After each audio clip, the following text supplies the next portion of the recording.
아멘. 인사 나누시죠. 주의 이름 환영하고 축복합니다. 은혜 받으시기 바랍니다. 자, 제목을 보시고 제목으로 인사 한번 나누시죠. 겸손한 섬김의 삶을 사시기 바랍니다. 네. 오늘 제목이 뭐라고요? 겸손한 섬김의 삶을 살기입니다. 교회 잘 다니는 초등부 이제 아이 하나가 있었는데 어느 날부터 교회를 나오지 않았습니다. 그래 담임 교사가 연락을 하고 아이를 만나서 요즘은 왜 교회 안 나오냐 이렇게 물었더니 아이가 이렇게 대답했습니다. 나 교회 끊었어요. 이렇게 대답을 했어요. 이 아이에게서 교회는 마치 학원을 다니다가 끊듯이 안 다니듯이 교회도 그런 곳으로 여기고 있다는 말이기도 하죠. 교회는 언제든지 학원처럼 끊을 수 있는 곳이라고 생각을 합니다. 이기적인 마음을 가진 우리는 대부분 많은 이런 신앙생활을 합니다. 자기중심적인 신앙생활, 또 자기 기준으로 뭔가를 하는 늘 기준이 우리 앞에 있기도 하죠. 그리고 삶의 방식도 이런 이기적인 삶이 지극히 정상적인 것처럼 여겨지는 세상 가운데 우리는 살고 있습니다. 내가 싫으면 안 한다. 싫은데 왜 그래? 하고 강요하는 어떤 사람을 당해서 내가 싫은 거를 내가 왜 해야 돼? 나 싫은데 강요하지 마. 뭐 이런 식의 반응을 보이기도 하죠. 이런 말들은 보통 어린아이부터 어른까지 너무나 당연하게 쓰고 있는 말이기도 하고 우리의 이기심이 본성이 이제 죄성이라고 제가 늘 말씀드리는데 이기적인 본성이 너무나 당연한 듯 여기며 살아가는 자기 중심적인 삶을 사는 삶의 방식. 심리학자 에이르 프롬은 이게 너무나 위험한 삶의 방식이라고 말합니다. 에이르 프롬의 말을 한번 인용해 볼게요. 이기적인 사람은 다른 사람들의 필요에 대한 관심이나 다른 사람들의 존엄성이나 인격에 대한 존경 따위는 아예 안중이 없다. 이기적인 사람은 자기 자신 외에는 아무도 볼 수 없으며 모든 사람과 모든 것을 자기에게 얼마나 쓸모가 있느냐로 판단하려고 든다. 이기적인 사람의 특징은 다른 사람들에 대한 필요에 대한 관심은 전혀 없습니다. 그냥 사람들에 대한 존경, 존엄性, 인격을 존중하는 마음도 없습니다. 이런 사람들에게는 자기 외에는 아무도 관심이 없고요. 관계를 맺을 때도 저 사람이 나한테 도움이 되나 되지 않나 이 기준으로만 판단할 뿐 아니라 조금만 손해가 된다고 생각하면 가차없이 단절시킬 뿐만 아니라 하여튼 뭐 온갖 판단과 정죄로 욕하기도 하고 또는 아주 상처를 주면서 관계를 단절시키기도 합니다. 이런 사람들에게 있는 가장 무서운 것은 다른 사람을 사랑할 능력이 없다는 거예요. 그러니까 다른 사람을 존중하고 그 사람 것을 그대로 사랑하고 또 그 사람을 인정해 줄 줄 아는 능력이 이미 상실되어 버린 사람이고 더 무서운 사실은 자기 자신을 진정으로 사랑하는 법도 모릅니다. 이기적인 마음은 늘 내 자신의 중심성을 두면서 행동하기 때문에 그런 내 자신도 사랑하지 못하고 늘 자기 안에 상처도 받기도 하고 그런 상처받은 마음으로 늘 누군가를 또 판단하기도 합니다. 근데 그럼에도 불구하고 이런 이기적인 방식의 삶의 방식의 세상에는 아주 중요한 처세술이 돼서 그렇게 살아야 너 성공한다. 경쟁하는 세상 가운데 너 그렇게 물로 빠져서 그렇게 양보만 하다가 다른 사람 배려하다가 너 낙오자가 된다. 이런 식의 가르침이 늘 삶의 기준이 되고 또 그게 너무나 당연한 듯 세상의 삶의 방식의 논리가 되기도 하죠. 자, 이런 세상 속에 오신 예수님은 자신의 몸을 내주시며 희생하시고 십자가의 길을 가시면서 제자들에게 서로 발을 씻어주라는 말씀과 함께 섬김의 본을 보여주신 다음에 우리를 향해서 이 땅을 살아가는 삶의 방식은 나를 위한 삶이 아니라 남을 위해서 섬기는 삶을 살아야 된다 하는 삶의 식을 가르쳐 줍니다. 오늘 본문의 앞에 있는 배경을 좀 볼게요. 오늘 본문의 배경은 요한복음 13장 1절로부터 시작됩니다. 요한복음 13장 1절을 같이 보죠. 유월절 전에 예수께서 자기가 세상을 떠나 아버지께로 돌아가실 때가 이른 줄 아시고 세상에 있는 자기 사람들을 사랑하시되 끝까지 사랑하시니라. 오늘 섬김의 본을 보여주시고 제자들의 발을 씻어주기 전에 앞에 있는 상황은 이 밤이 지나면은 자신이 십자가를 지고 죽으실 것을 이미 아시고 계세요. 그러니까 이 밤만 지나면 자신이 잡히시고 온갖 수모와 모욕을 다 당하시고 침뱉음을 당하시고 뺨을 맞으시고 채찍에 맞으시고 십자가를 지고 골고다 언덕에 가서 온갖 야유와 비난과 조롱을 당하시며 십자가를 지시는 그 고통의 죽음이 기다리고 있다는 것을 아시면서도 마음에 다짐을 하세요. 그 고통과 고난을 바라보시지 않고 자기가 사랑하는 이 사람들, 제자들을 특별히 사랑하시되 끝까지 사랑하시기로 마음에 작정을 하십니다. 그리고 허리에 수건을 두르신 다음에 무릎을 꿇고 대야의 물을 받아서 제자들의 발을 씻어 주십니다. 어떤 분은 이 예수님의 모습을 때를 가리지 않는 섬김이라고 표현하기도 했습니다. 예수님에게는 앞에 닥쳐 있는 자신의 현실의 참담함과 고통과 고난과 십자가를 보시면서도 여전히 그분의 마음속에는 저와 여러분을 품고 계시고 제자들을 품고 계시고 그들을 사랑하시되 끝까지 사랑하시겠다는 말씀을 하고 계세요. 사람들의 진짜 모습은 어려움을 당할 때, 억울한 일을 당할 때, 고난을 만날 때에 그 사람의 실상이 그대로 드러납니다. 평상시에는 다 좋은 사람 같아요. 여러분 주변을 돌려보시면 평안하고 잘 될 때, 관계가 좋을 때는 그 사람은 늘 내게 좋은 사람이에요. 항상 미소 짓기도 하고 또 고맙다는 말을 하기도 하고 사랑한다고 말하기도 하고 늘 배려가 있는 사람이고 늘 좋은 사람 같이 보여져요. 근데 그 사람의 진짜의 민낯, 진짜 모습은 고난을 당할 때, 억울한 일을 당할 때, 여러 가지 힘든 일을 만날 때 그 사람은 저 사람은 이런 사람이었구나 하는 것이 그의 실상임을 드러내게 돼요. 어릴 때 여러분 구정물통의 모습을 많이 보셨을 텐데 구정물을 가만 놔두면 위에 맑은 물이 있습니다. 근데 그건 구정물의 실상이 아니거든요. 막대기로 휘저어버리면 밑에 있는 것들이 다 겉으로 드러나게 되고 얼마나 이제 그 안에 온갖 오물들이 다 들어있는지를 보게 돼요. 누군가를 바라보는 그 사람의 진짜 모습은 억울한 일을 당할 때의 반응, 고난을 당할 때의 반응, 힘들고 어려울 때의 모습은 그 사람의 진짜 신앙의 현주소이기도 하고 그 사람의 인격이기도 하고 그 사람의 실상이기도 합니다.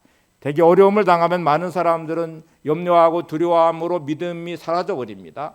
신앙이 있었던 것처럼 보였는데 믿음의 사람인 줄 알았는데 어려움 당하면 믿음은 온데간데 없이 사라지고 세상 사람들과 똑같이 그보다 더 많은 염려와 두려움과 낙심과 절망의 자리로 빠져서 자포자기해버리기도 합니다. 힘들고 어려울 때 많은 사람들은 믿음의 사람들은 그중에 범사에 감사하는 말씀을 붙잡고 감사를 해야 되잖아요. 근데 세상 사람들보다 더 많은 불평과 원망을 쏟아내고 더 힘들다고 신세한탄하고 억울한 일을 당하는 순간에 분노하면서 온갖 화를 쏟아내며 언어가 거칠어지고 상대방을 배려하는 마음도 없이 상처를 주기 시작합니다. 통제하기 어려울 정도로 분노를 쏟아내는 사람들이 의외로 많습니다. 예수님의 진짜 모습도 십자가 앞에서 드러나기 시작해요.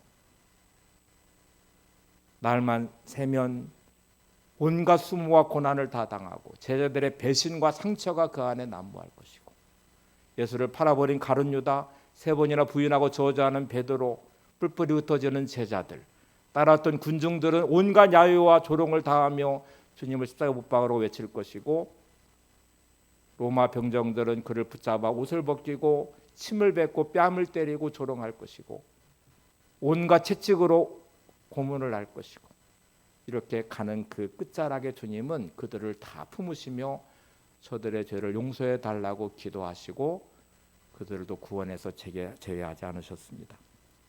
이 과정을 전체를 지켜본 백부장은 주님의 진짜 모습을 보면서 이렇게 고백합니다. 누가복음 23장 47절에 하나님께 영광을 돌려 이르되 이 사람은 정녕 의인이었도다. 저 사람이 참 좋은 사람이고 인격적인 사람이고 성품이 좋은 줄 알았는데 억울한 일을 당할 때 쏟아내는 언어를 보니까 저 사람은 저런 사람이었구나. 힘들고 어려운 고난을 지나가면서 평상시에는 진짜 믿음이 좋은 사람인 줄 알았어요.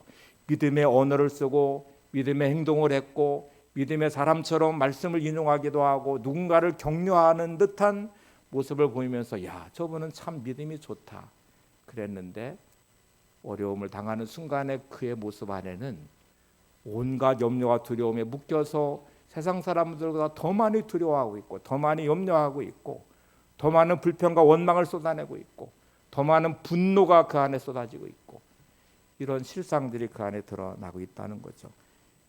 예수님의 처형 모든 과정을 주관했던 백부장은 주님의 그 마지막 모습을 보면서 저 사람은 정령 의인이었구나, 그러면서 회심하는 첫 번째 믿음의 사람이 됩니다. 마지막 예수님의 이 성김의 본을 보여주시는 제자들의 발을 씻어주는 장면과 마지막 만찬에서 예수님은 가룟 유다를 제외시키지 않았습니다.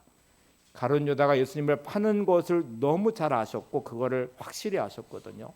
이미 가룟 유다는 예수님을 팔기로 작정했고 은 30을 받았고 지금 시간만 보고 있는 중인데 예수님은 허리에 수건을 두르신 채로 가룟 유다의 발도 씻어주십니다. 마지막 만찬을 할 때에도 가룟 유다를 그 식탁에서 배제하지 않으셨고 함께 그 안에 동참하십니다. 요한복음 13장 2절을 보세요.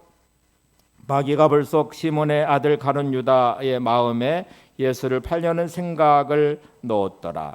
자, 예수님이 이렇게 제외시키지 않은 가룟 유다, 이제 이 배은망덕한 놈이잖아요. 예수님이 팔기로 작정하고 제사장들과 바리새인들과 계약도 맺었고 돈도 받았고 그리고 시간만 보고 있는 그 가룟 유다, 주님은 이미 아시면서도 그를 묵묵히 발을 씻어주시는 주님, 떡과 포도주를 나누며 내 몸이다 내 피다 말씀하시면서 마지막 기회까지 주시면서 그에게 네가 팔자라는 것까지 가르쳐 주시면서 드러내셨는데도 가룟 유다는 여전히 변하지 않죠. 그래도 예수님은 그 가룟 유다를 품으셨습니다. 윌리엄 바클레이 성서 주석학자는 이렇게 말합니다. 예수님은 겸손하셨습니다. 그런데 한마디로 말하면 겸손할 필요가 없는 시간에도 겸손하셨습니다. 겸손하지 않아도 될 상황에서도 예수님은 겸손하셨습니다. 자, 여러분, 내가 정말 겸손함으로 누군가를 섬기고 사랑하는 자리가 어떤 변화가 일어나는지를 잘 보시면 회복의 자리이고 치유의 자리이고 위로와 격려의 자리가 될 것입니다. 근데 이기적인 마음으로 교만해진 자리를 보시면 상처를 주는 자리가 될 것이고 파괴하는 자리가 될 것이고 누군가를 정죄하는 자리가 될 것입니다. 서로 발을 씻어주는 섬김의 삶이 있는 그곳은 천국을 경험하는 자리가 될 것이지만 판단하고 정죄하는 교만함이 드러난 이기적인 마음의 중심에 있으면 그 순간부터 지옥을 경험하기 시작할 것입니다. 예외 없이 가정 안에서도 부부가 서로 상대방을 존중하고 섬김의 예의를 갖추고 섬김의 마음으로 그 사람을 향한 배려의 마음이 있는 자리는 관계 안에 천국의 기쁨이 있는 부부가 될 거예요.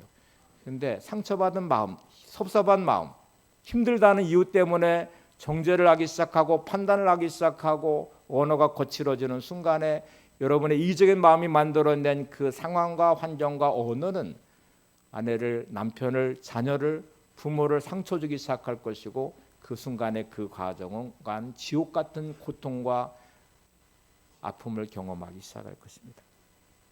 여러분, 정말 삶이 변화되기를 원하시면, 여러분의 가정이 변화되기를 원하시면, 여러분의 인생이 변화되기를 원하시면 주님의 오늘 섬김의 길을 따라서 순종의 믿음을 가지고 때로 억울하고 힘들고 어려워도 상대방을 향한 배려의 마음을 놓지 않는, 예의를 갖추는 마음을 놓지 않는, 그리고 내 언어가 거칠어지지 않도록 내 마음을 잘 다스리는 그런 영적 훈련을 하셔야 돼요.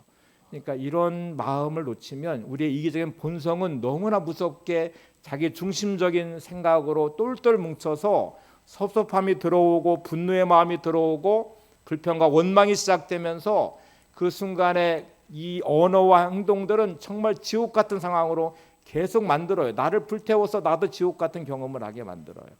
절대로 회복의 자리가 될 수 없습니다. 여러분이 누군가를 판단하고 정죄하면서 그 사람이 변화되기를 기대하지만 절대로 변화되지 않아요. 부모의 책망을 받는 자녀는 더 엇나가 버리지 자녀가 행실을 고쳐서 바르게 되지 않아요. 아내의 지적을 받는 남편이, 남편의 지적을 받는 아내가 변화돼서 좋은 아내와 좋은 남편이 되는 게 아니라 섭섭함과 상처로 더 똘똘 뭉쳐서 관계는 더 악화돼 가겠죠. 오카남 목사님의 제자훈련에 대한 책에 보면 제자훈련 과정에 남편, 아내, 배우자의 발을 씻는 그 과제가 있다고 합니다. 그래서 한 주 동안에 어느 시점에 남편이나 아내의 발을 씻어준 다음에 감상문 써오기라고 하는 주제 숙제가 있는데 한 분이 제자 훈련을 받으면서 이 과제를 받았어요. 이제 이 여자분이 남편의 발을 씻어줘야 되는 숙제를 받았는데 진짜 너무 하기 싫은 숙제였어요. 남편이 막 마음속에서 너무 믿고 남편만 생각만 하면 짜증이 나고 화가 나고 무뚝뚝한 남편, 배려가 없는 남편, 늘 집안에서 왕처럼 군림하듯이 뭔가 자기를 향한 배려가 전혀 없는 남편에 대해서 존중하는 마음은 없을 뿐만 아니라 그런 남편의 발을 씻어준다는 것은 있을 수 없는 일이고 생각해 본 적도 없고 그런 숙제를 받은 자기는 너무 마음이 무거웠습니다. 일주일 내내 너무 무거운 마음으로 기도하고 또 기도하고 하나님 이 숙제는 해가야 될 것 같은데 이제 뭐 내일이 되면 발표도 해야 되고 그럴 텐데 어떻게 해야 돼요? 그래서 진짜 마음이 안 드는데 이제 숙제를 하는 심정으로 억지로 그냥 눈을 딱 감고 들어오는 퇴근하는 남편을 딱 붙잡고 목욕탕으로 끌고 들어가서 이제 변기를 뚜껑 덮어놓고 앉혀놓은 다음에 세숫대야에 물을 받아놓고 양말을 딱 벗긴 다음에 발을 넣었습니다. 남편은 갑자기 한 아내 행동에 당황해서 막 끌려가듯이 목욕탕으로 가가지고 그냥 앉혀서 발에 양말까지 벗겨줬어요. 아내가 발을 물에 담그면서 이렇게 말을 했습니다. 내가 보니까 당신 너무너무 요즘 힘들고 어려운 것 같은데 너무 많이 수고했어요. 내가 오늘은 당신의 피로를 풀어주기 위해서 발을 씻어줄게요. 마음에 있는 말이 아니었습니다. 립 서비스. 여러분 숙제를 해도 이렇게 말은 잘 나가야 돼요. 전혀 마음은 없지만 그냥 하여튼 숙제를 이왕 하는 거니까 이왕 하는 거라면 뭐 그냥 립 서비스 하듯이 진짜 마음은 없지만 뭐 이렇게 말을 했어요. 진짜 마음에 털끝만큼도 남편에 대한 고마움이 없었다고 말을 해요. 근데 남편의 발을 물에 담그고 손을 남편의 발에 씻어주는 순간에 가슴이 뭉클해지기 시작했어요. 우리 가정을 위해서 아이들을 위해서 직장에서 수고하고 있는 남편 한 번도 생각해 보지 않았던 마음이었습니다. 그 남편의 수고와 또 남편이 얼마나 직장에서 힘들고 일을 하면서 돈을 벌어올까 생각하니까 좀 가슴 뭉클함이 있어서 진짜 이제 마음이 생기기 시작했어요. 그리고 정성을 다해 남편의 발을 씻어주면서 눈물을 흘리기 시작했습니다. 남편이 물끄러미 그런 아내의 이 머리로부터 보여주는 그의 뒷모습을 보고 있는 거잖아요. 그냥 늘 무뚝뚝했던 아내, 퉁명스럽게 말을 내뱉던 아내, 그런 아내가 자기도 너무 싫었어요. 그러니까 집안에만 들어오면 말이 없어지고 그냥 한마디 한마디가 퉁명스럽게 말을 내뱉게 됐는데 진짜 자기를 향해서 발을 씻어주고 고맙다고 말하는 아내, 그리고 그 눈물을 흘리는 아내를 보면서 너무너무 미안한 마음이 들었어요. 그리고 너무너무 고맙기도 했어요. 그 밤이 지나고 아침에 출근하면서 남편이 봉투 하나를 주면서 내가 당신한테 늘 무뚝뚝하고 오단물도 못 해줬는데 어제 저녁은 너무너무 고맙다고 말하면서 이 돈 가지고 옷 한 벌 사 입으라고 봉투 하나를 줬어요. 열어봤더니 50만 원이 그 안에 들어있었어요. 발을 씻어주고 받은 50만 원. 너무너무 감격스러워서 이제 그 감사문을 쓰고 그 다음날 발표하면서 이 여자 집사님이 책에 이런 일이 있었는데 남편을 변화시켜 주셔서 너무 감사합니다. 늘 무뚝뚝했던 남편, 늘 핀잔만 했던 남편, 뭐 돈을 쓴 거에 대해서도 막 돈도 제대로 주지도 않으면서 어디다 썼냐, 뭐를 했냐 이렇게 늘 따졌던 남편인데 50만 원을 주면서 옷을 사입으라고 했어요. 그런 감사의 고백을 하면서 너무 하나님이 제 남편을 변화시켜서 감사합니다. 그리고 이 돈을 옷을 사입을 수가 없다고 말하면서 감사헌금을 50만 원을 드리겠다고 말을 했습니다. 여러분, 우리는 변화를 원해요. 제발 좀 아내가 변화됐으면, 제발 좀 남편이 변화됐으면, 제발 좀 저분이 변화됐으면 라고 말하는데 그 변화는 여러분의 변화로부터 시작될 것입니다. 내가 주님의 모습을 따라 섬김의 삶을 사는 자리에 서면 그 겸손함이, 그 섬김이 여러분의 아내를 변화시킬 것이고 남편을 변화시킬 것이고 여러분이 너무너무 힘들어하는 어떤 사람을 바꿔내는 자리가 될 것입니다. 요한복음 13장 15절 보시면 예수님이 이렇게 제자들의 발을 다 씻어 주신 다음에 이렇게 말씀하십니다. 내가 너희에게 행하는 것 같이 너희도 행하게 하려 하여 본을 보였노라. 자, 다시 말씀을 잘 보세요. 내가 너희에게 행한 것 같이 너희도 행하게 하려 하여 뭐를 보였다고요? 본을 보였다고 말씀해. 이제 이건 있을 수 없는 일을 주님이 하신 거거든요. 중동 지방은 이제 이렇게 먼지가 많기도 하고 건조한 땅이기도 하고 요즘처럼 뭐 포장돼 있는 땅이기도 아니니까 늘 흙길을 다녀야만 되는데 신발이 샌들입니다. 그러니 몇 발짝만 걸어도 늘 먼지는 발에 묻게 마련이어서 집안에 들어가면 바로 집안에 항아리가 물에 담긴 항아리가 놓여 있어서 집안에 종이 있는 집안은 종이 반드시 들어오는 주인의 발을 씻어줘야 돼요. 그리고 오는 손님이 있다면 그 손님의 발도 씻어줍니다. 종이 없다면 자기라도 발을 씻고 집 안으로 들어가는 게 이 당시의 풍습이었고 늘 생활의 습관이기도 했습니다. 자, 여러분, 주인이 종의 발을 씻어주는 법은 없습니다. 종이 주인의 발을 씻어줍니다. 종이 없으면 자기가 자기 발을 씻어요.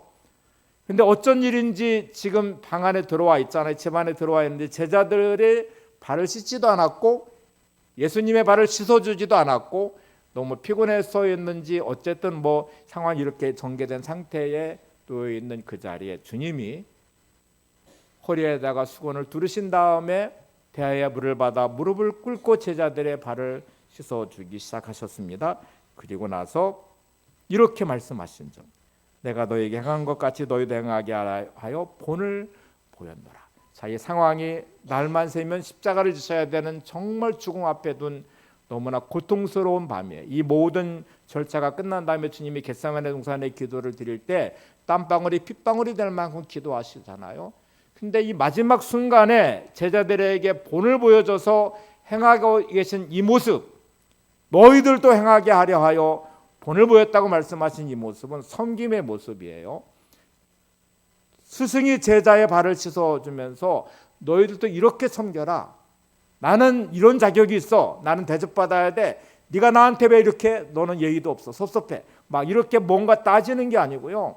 그냥 스승이 제자의 발을 씻기듯 나를 낮추어서 섬김의 자리에 네가 가라.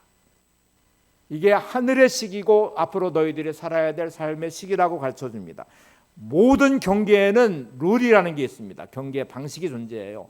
축구할 때는 축구의 룰이 존재하잖아요. 만약 축구하는 선수가 농구의 룰을 적용해서 공을 들고 막 뛰기 시작하면 핸들링처럼 반칙이 되는 거잖아요. 경기를 할 수 없는 거죠.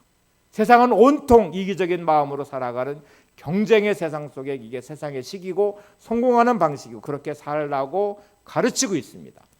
그런 세상 가운데 주님은 하나님 나라의 식을 지금 가르치는 거예요. 희생을, 섬김을 가르치고 억울하고 손해본다고 분노하거나 짜증내거나 불평하지 말고 용서하고 사랑하는 법을 가르치고 이게 앞으로 너희들이 살아가야 될 삶의 시기다. 이렇게 순종하고 살아가면서 이 땅에 하나님의 나라를 이루어라. 이게 마지막 주님이 십자가를 지시기 전에 가르쳐준 시기입니다. 우리가 지금 사순절 기간을 보내고 있잖아요. 여러분, 정말 가정이 천국을 이루고 싶다면, 정말 아내가 변화되기를 원하신다면, 남편이 변화되기를 원하신다. 여러 관계 안에 일어난 일들마다 끝없는 자기중심의 반응으로 반응하지 마시고 때로는 용서하고 때로는 품어주고 때로는 사랑하고 때로는 그를 위해 눈물로 기도하고 하나님의 은혜를 구하고 이렇게 주님의 그 섬김의 자리에 서시기를 바랍니다. 그게 우리를 바꿔가는 중요한 삶의 자리가 될 것입니다. 그리고 그 삶의 변화가 세상을 변화시킬 거예요. 여러분, 사람들은 우리한테 도대체 뭐를 보고 싶어 하는 걸까요?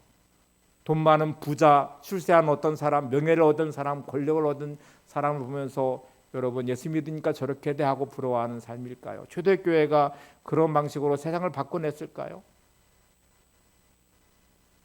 정말 여러분한테 보고 싶어하는 세상 사람들은 예수 믿는 사람은 역시 달라.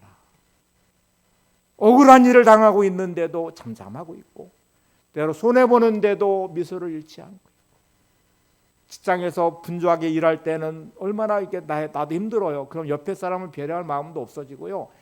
나한테 과중한 업무가 오면 막 짜증이 나고 화가 나서 막 화풀이도 할 것 같은데 정말 억울한 일을 회사에서 당하고 있고 혼자 막 업무도 과중하고 그런데 미소를 잃지 않고 있는 모습, 누군가를 배려하고 있는 모습, 누군가를 돕고 섬기며 사랑하는 모습을 볼 때 세상은 감동할 것이고요.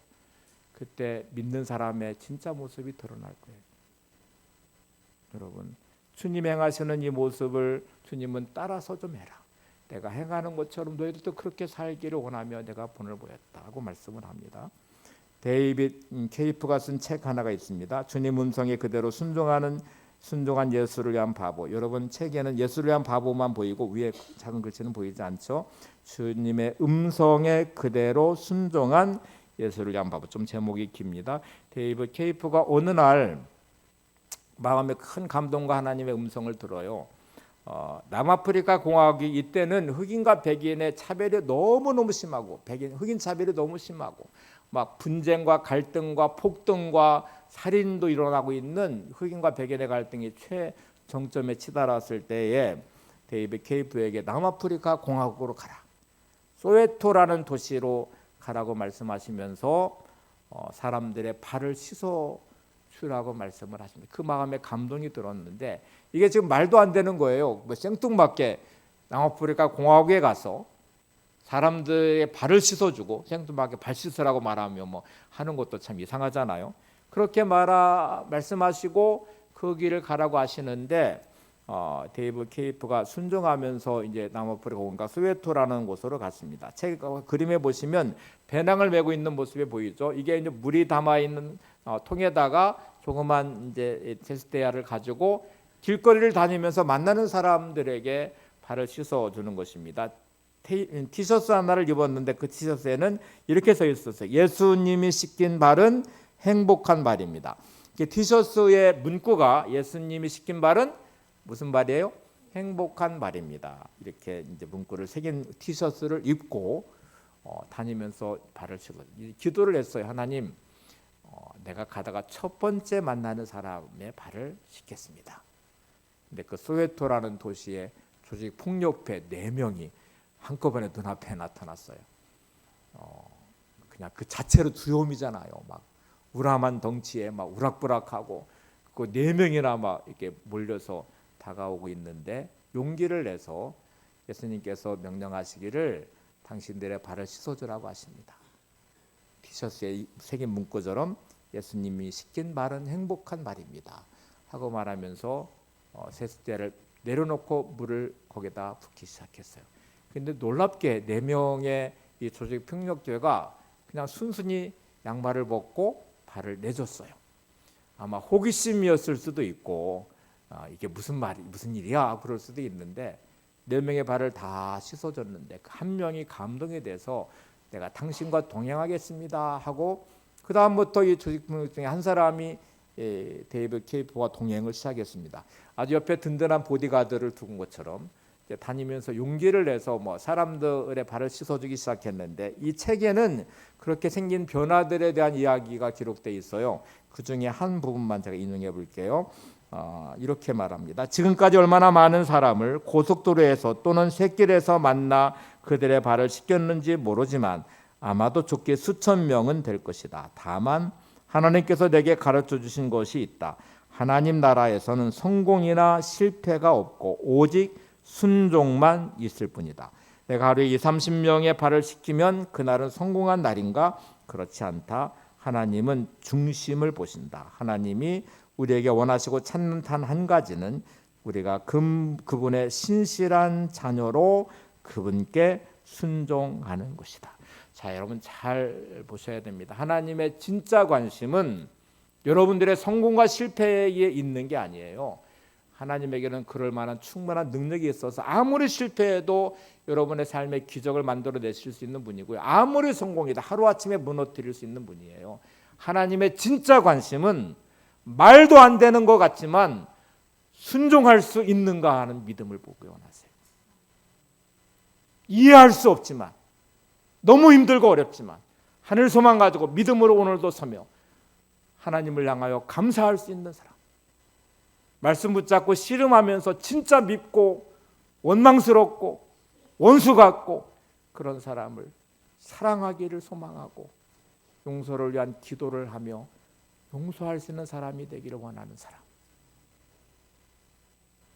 말도 안 되는 것 같지만 말씀이기 때문에 붙잡고 순종할 수 있는 사람.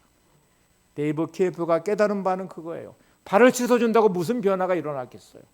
근데 말도 안 되는 것 같지만 주님 말씀에 순종하면서 한 걸음 한 걸음 내딛고 사람들의 발을 씻어주는 이 사건 하나가 만들어낸 변화가, 흑인과 백인이 서로 끌어안고 서로 용서하고 화해를 하고 자신이 가졌던 삶의 절망 가운데 누군가의 사랑의 섬김 안에서 변화되면서 소망을 갖기 시작하고, 사살하려고 어떤 사람들이 발을 씻기는 그분을 통해서 또 변화를 받아 삶의 희망을 찾기 시작하고, 이 변화의 역사는 하나님이 하시는 거예요. 내가 할 수 있는 건 순종이거든.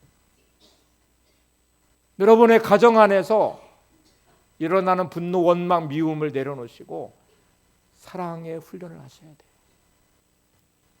아내를 끌어안고 수고했다고 사랑한다고, 남편을 향하여 고맙다고, 서로를 향하여 내 기준으로 판단하고 정죄하는 언어를 멈추시고 주님이 나를 사랑하신 것처럼, 주님이 나를 용서하신 것처럼 나도 그를 사랑하고 용서할 수 있는 마음에 이 자리로 가도록, 주님 제가 이제 섬김의 삶을 시작하겠습니다.